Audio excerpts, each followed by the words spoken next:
And Come to the Table of Grace is the sermon title, the message that Nancy Tam Davis will offer for us.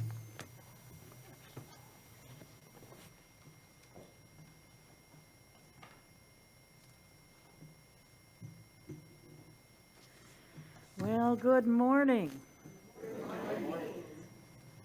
Come to the table. It's dinner time. Breakfast is on. Come to the table. Sit down if you want some lunch. How many times have I said that in my life? And how many times am I going to say it ahead of me? There are so many symbols of Christianity. Of course, the cross is one of those. And so is the fish, and so is the shepherd's staff. I recognize those, but my symbol is, and always has been, the table. Not the type of table in which Better Homes and Gardens show the perfect crystal and china.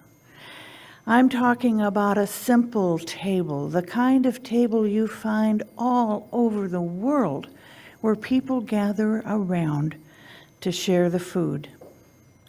The Bible talks about the table many times, in fact, 76 times. The table is where we are nourished, physically and spiritually. The table is where we are safe and loved and in community. We have stories of the communion feast, Jesus feeding the 5,000, the wedding banquet that you heard about from Rosemary this morning, where Jesus turned water into wine.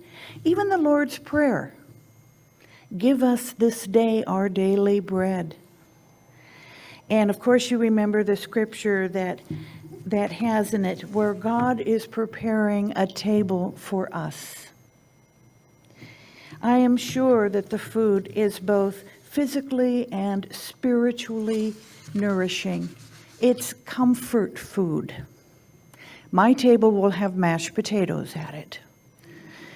There are even stories of Jesus turning tables over when they are not used right or righteously. The scripture today tells of Mary recognizing that the guests had run out of wine, and she asked Jesus to do something about it. Jesus gives a typical son response. Who, me? Why me? I'm not responsible for that. It's not my time yet.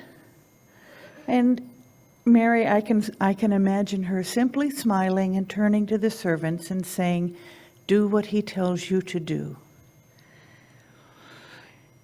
You know the rest of the story. And it was Mary who recognized that the guests needed something. Mary was the one who took on the notice of hospitality. You know, it's a funny thing about symbols. Once a concept is gathered around an image, a picture word, it's stored in a deeper part of the brain.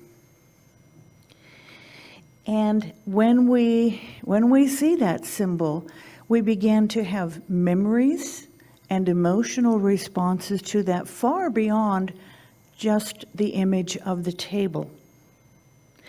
The emotional reaction is there, positive or negative. We see the symbol and the table has meaning. And to me, God's table has profound meaning. Now, my love of the table comes from my years on the farm.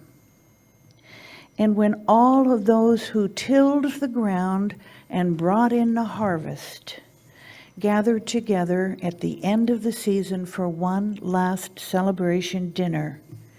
But first, the day-to-day work had to be accomplished. Now, on the farm, every day, we'd rise early in the morning, gather around the table for a very hearty breakfast, and we'd talk about the day ahead of us.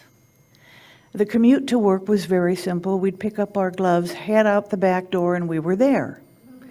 We'd grab the tools and head out into the fields. Somewhere around noon, when the sun was high and hot, We'd come back into the table for a light lunch and very likely a short afternoon nap. And then there were afternoon chores to do, loading the crop onto the big truck and strapping it down for the ride into the cannery. And then when we'd come home, we'd change the sprinkler pipes in the field for the last evening irrigation. Then one day in early June, it was time to let the fields rest. This was a time of celebration. We'd cook all day. We'd gather produce in from the fields. We'd make it as pretty as we could. We even surrounded the butter dish with little forget-me-nots. And we put fresh mint in the lemonade. We'd set long tables down by the creek bank, cover them with old quilts for tablecloths, and then bring out all the candles so we could lengthen the light of day as dinner went on. Then would come the food, plates and dishes and platters of food, wine in jugs to refill the glasses. It was a celebration. Stories were told in 2 different languages, but the laughter was always in a universal language. It would erupt around the table and we would all laugh in joy of the experiences we had together on the farm. And when the candles burned low and the stars began to dance in the sky,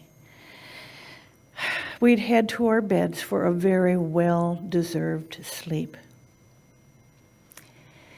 It was a small family farm. From young children to the elders, everyone worked on the farm. There are reasons it takes a family to farm. And I'm using a very broad definition of family. Everyone who shared the labor.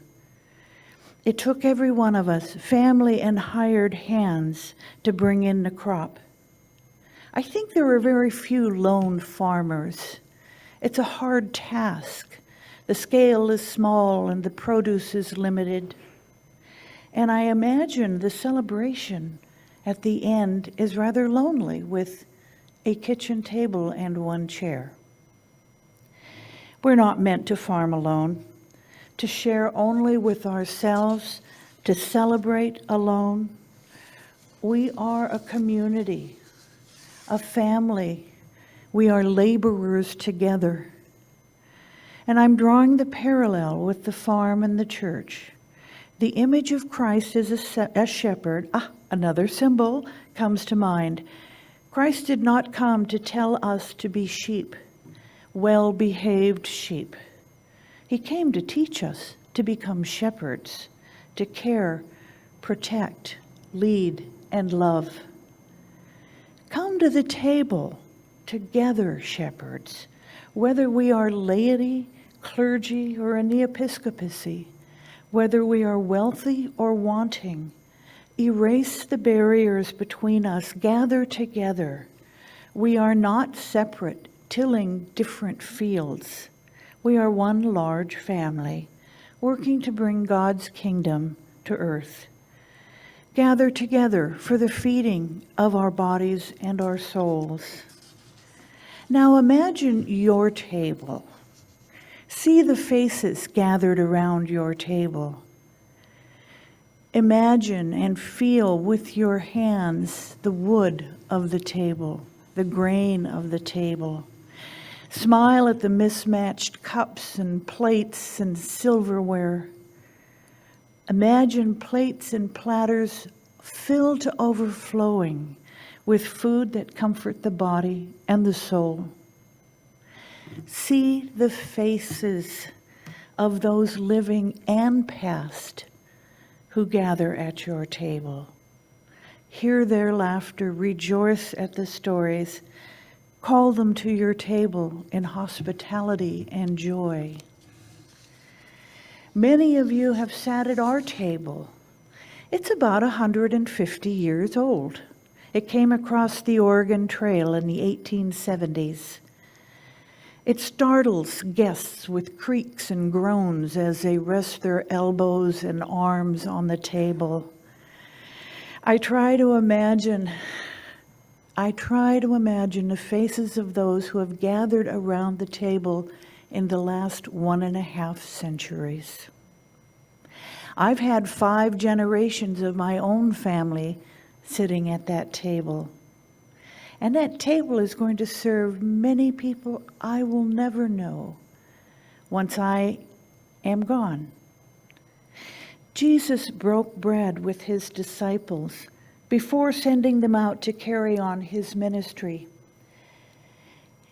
And tomorrow they will rise again as we rise from our table. We'll rise from our table and head out into our fields of ministry. We will be shepherds and laborers. We will till our mission fields together. We will move from this table into the fields. We have work to do. So, rise up, children of God. Rise up together. Rise up with hospitality and joy. Rise up as peacemakers. Rise up, you givers of grace. God calls us to build God's kingdom here on earth together. Look, with our bellies full and our souls satisfied, the fields are ready and waiting, and we have a dinner celebration waiting us. Thank you.